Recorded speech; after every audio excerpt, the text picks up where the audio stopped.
Hello everyone. Friends, આજના સ્ટુડન્ટ્સના અમુક પ્રશ્નો છે પેરેન્ટ્સ માટે, ટીચર્સ માટે એન્ડ સ્પેશિયલી એજ્યુકેશન સિસ્ટમ માટેના. તો એ અમુક પ્રશ્નો હું આજે મારા તરફથી તમારી સામે રજૂ કરું છું. સ્ટુડન્ટ્સ રોજ મનમાં જે વિચારે છે એ મુજબ કે ડિયર એજ્યુકેશન સિસ્ટમ, અમે રોજ સ્કૂલ કોલેજ આવીએ છીએ પણ રોજ મનમાં એક જ સવાલ ગુંજે છે કે શું અમે એ શીખી રહ્યા છીએ જે જિંદગીમાં વાસ્તવમાં સાચે જ કામ આવશે? અમે ઇતિહાસ ભૂગોળ ભણતા શીખ્યા, કોઈ દિવસ વાસ્તવમાં અમને એ શીખવા ના મળ્યું કે અમારે કેવું ભોજન લેવું જોઈએ. ફૂડ લિટરસી એ કોઈ લક્ઝરી નથી, એ લાઈફની એક બહુ જરૂરી સ્કિલ છે.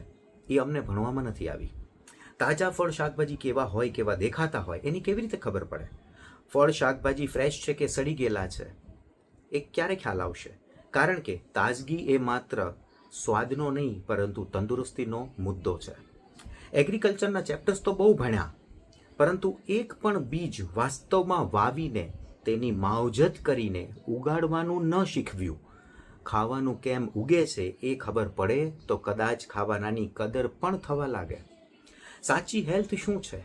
ફિટ દેખાવું અને હેલ્ધી હોવું એ બંને અલગ બાબત છે. તો અમને એ ક્યારેય કેમ નથી સમજાવ્યું કે અમારા શરીરને એકચ્યુઅલમાં શેની જરૂર હોય છે? આજના સમય મુજબ કુકિંગ જે છે એ બધાને આવડવું જ જોઈએ, કારણ કે કુકિંગ શીખવું એ સર્વાઈવલ માટે માત્ર નહીં પરંતુ સેલ્ફ રિસ્પેક્ટ માટે પણ જરૂરી છે. એ પછી ગર્લ ચાઇલ્ડ હોય કે બોય ચાઇલ્ડ. અમને પૈસાની સમજ આપો.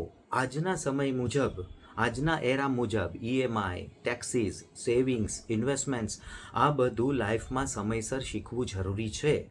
ફાઇનાન્શિયલ લિટરસી જરૂરી છે તો અત્યારથી જ અમને સમજાવો ને. મેન્ટલ હેલ્થને રૂટીન સ્ટડી જેટલું જ મહત્ત્વનું કેમ નથી ગણવામાં આવતું? અત્યારે દરેક બાળક સ્ટ્રેસમાં છે પણ જવાબ કોણ આપે છે? અત્યારે દરેક બાળક ઇન્ટરનલી લોનલી છે પણ સાથ કોણ આપે છે? ઇમોશનલ ટૂલ્સની અમને સમજણ આપો કે જેથી અમે પોતાની જાતને સમજી શકીએ, સંભાળી શકીએ અને ફેલિયરમાંથી પણ ઉઠીને અમે આગળ વધી શકીએ. દરેક બાળક નીટ, IIT કે JEE નથી ઈચ્છતું, પરંતુ દરેક બાળકને અમુક સ્કિલ્સની ઈચ્છા તો હોય જ છે. જેમ કે કમ્યુનિકેશન, ક્રિએટિવિટી, સેલ્ફ એમ્પ્લોયમેન્ટ એ એવી સ્કિલ્સ છે કે જે લાઈફમાં દરેકને કામ આવે છે. અમને વાસ્તવિક જીવનનું શિક્ષણ આપો, માત્ર પુસ્તકિયું જ્ઞાન નહીં. અમને ગોખતા નથી શીખવું, અમને સમજણ આપો. થિયોરી માત્રથી નહીં પરંતુ પ્રેક્ટિકલથી સમજાવો.